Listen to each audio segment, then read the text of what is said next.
Teman-teman peserta piloting 2, piloting 3, dan piloting selanjutnya. Kali ini saya akan berbagi bagaimana cara siap dan gampang hadapi UTBK UKP PPG tahun 2024.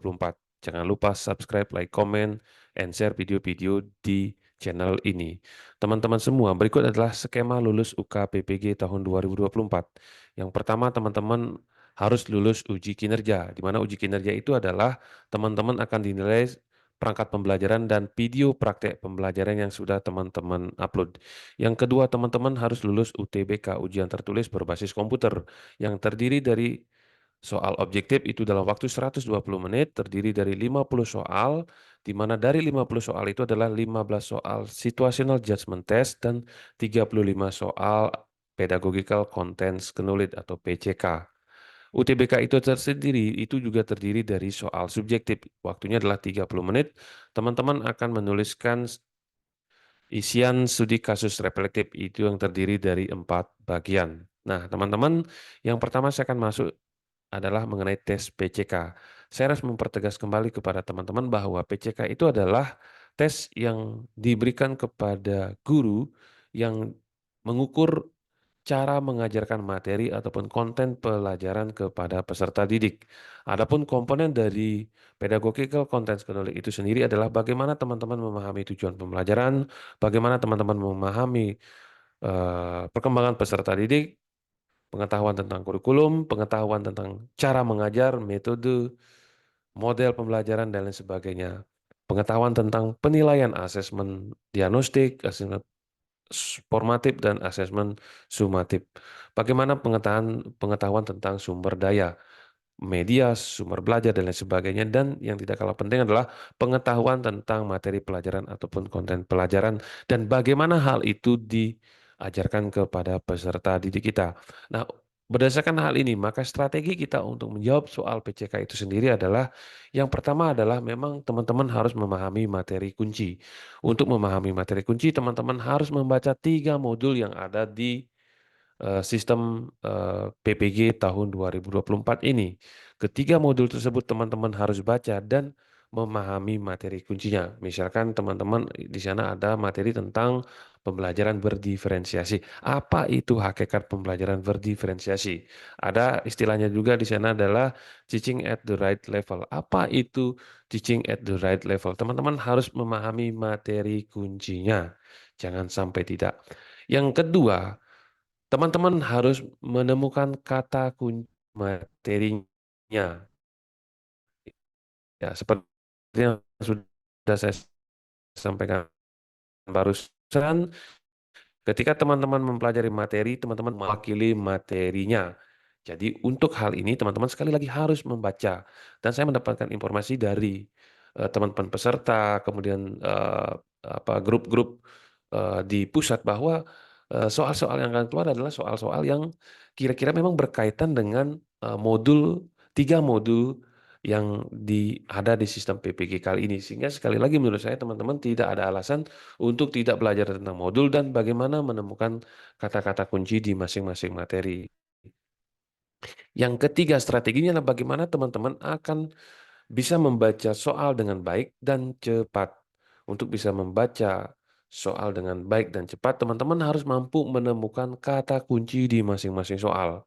Sehingga teman-teman ketika teman-teman memahami kata kunci, apa yang diinginkan oleh soal ini, ketika teman-teman menemukan itu, dan teman-teman sudah memahami materi kunci ataupun apa namanya kata-kata di setiap materi, maka saya pikir akan sangat gampang teman-teman untuk menerka jawaban tes PCK itu sendiri ya.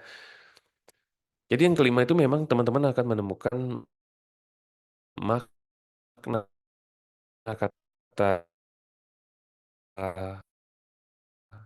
makna kunci pada opsi jawaban sehingga nanti materi kuncinya maka teman-teman akan sangat gampang menemukan makna kunci yang ada di setiap opsi jawaban sehingga teman-teman dengan kemampuan itu sangat gampang akan menemukan jawabannya.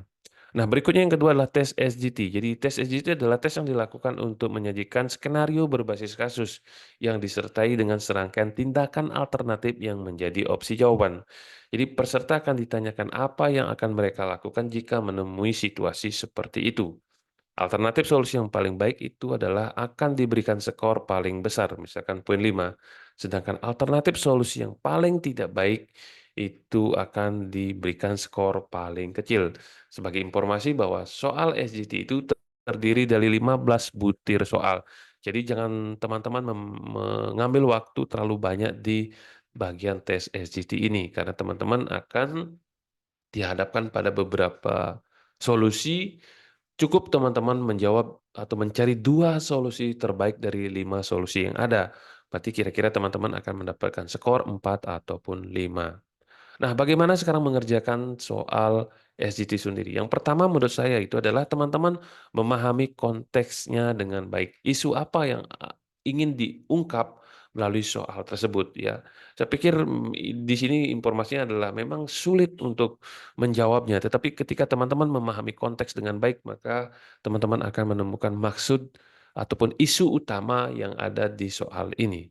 Teman-teman harus menggunakan empati. Jadi kita harus bisa ya merasakan dan seolah-olah berada pada situasi tersebut. Jika kita merasakan dan benar-benar ada pada situasi tersebut, maka teman-teman saya pikir akan sangat gampang untuk menemukan tindakan mana yang paling cocok dengan situasi tersebut. Yang ketiga itu adalah konsisten dengan prinsip-prinsip pendidikan. Eh, Sebagai contoh, misalkan dalam prinsip pembelajaran Bapak punya berorientasi sesuai dengan kebutuhan, maka di situ kata kuncinya adalah bagaimana kita mengutamakan kebutuhan, minat, dan bagaimana pembelajaran itu berpusat pada peserta didik. Nah, ini yang saya maksud ya, prioritaskan keterlibatan siswa. Jika ada beberapa alternatif jawaban yang mirip-mirip. Nah, teman-teman harus mengutamakan prioritas keterlibatan mereka. Mana yang lebih kelihatan atau lebih banyak keterlibatan siswa, mungkin itulah kunci jawabannya. Kemudian yang kelima itu adalah pertimbangkan dampak jangka panjang. Jadi jangan sampai teman-teman memilih alternatif solusi yang jangka pendek. Jadi kalau ada pilihan yang mungkin jauh ke depan, maka menurut saya teman-teman harus memilih jawaban tersebut. Yang keenam adalah gunakan kreativitas dan inovasi dalam mengajar. Yang ketujuh adalah bagaimana teman-teman melakukan refleksi diri. Selama ini kalau memang itu yang kurang atau belum dilakukan dan itu adalah solusi yang terbaik, teman-teman harus lakukan. Termasuk yang kedelapan itulah sensitivitas budaya. Yang kesembilan ini sangat penting ya, realistis dan dapat dipraktekkan. Jadi teman-teman harus memilih jawaban-jawaban yang memang baik, terbaik, tetapi memang dapat dipraktekkan. Jadi tidak harus terbaik ya, tetapi dapat dipraktekkan sehingga itulah skor yang paling tinggi. Berpikir analisis dan berpikir kritis itu adalah salah satu memang kemampuan yang diperlukan untuk menjawab soal-soal SGT. Tapi sekali lagi menurut saya, soal SGT karena ada di sanalah alternatif solusi dan alternatif solusi terbaik itu akan diberikan skor paling tinggi. Maka menurut saya jangan menghabiskan waktu terlalu banyak di sini ya. Karena teman-teman pasti akan mendapatkan poin 4 ataupun poin 5, jadi jangan terlalu khawatir. Nah, berikut adalah pengalaman dari peserta UTBK di piloting pertama. Sekali lagi konfirmasinya memang benar ada 50 soal, 15 SGT dan 35 PCK.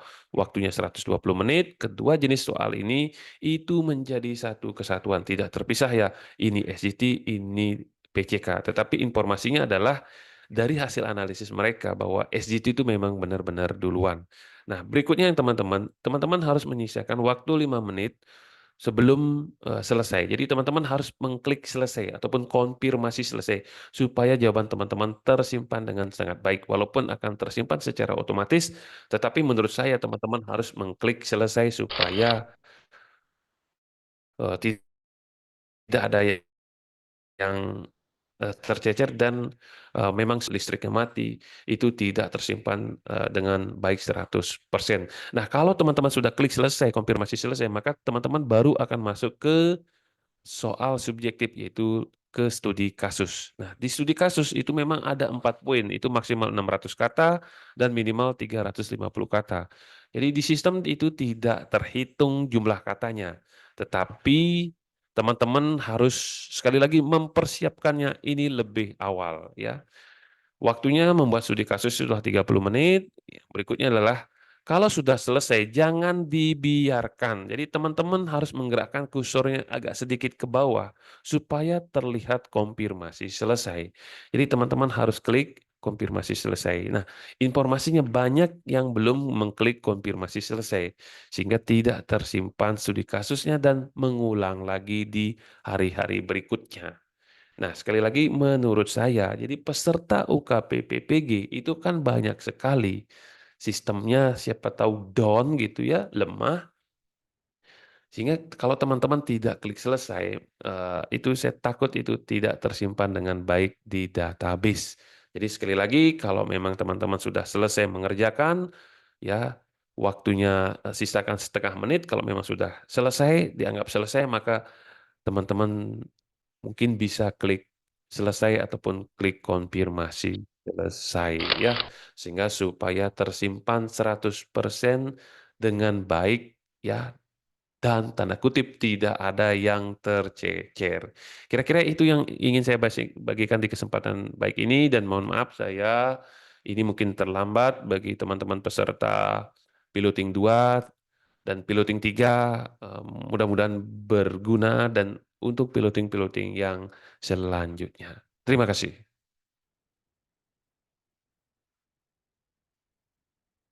Ah, ini ya, lupa saya slide-nya ya.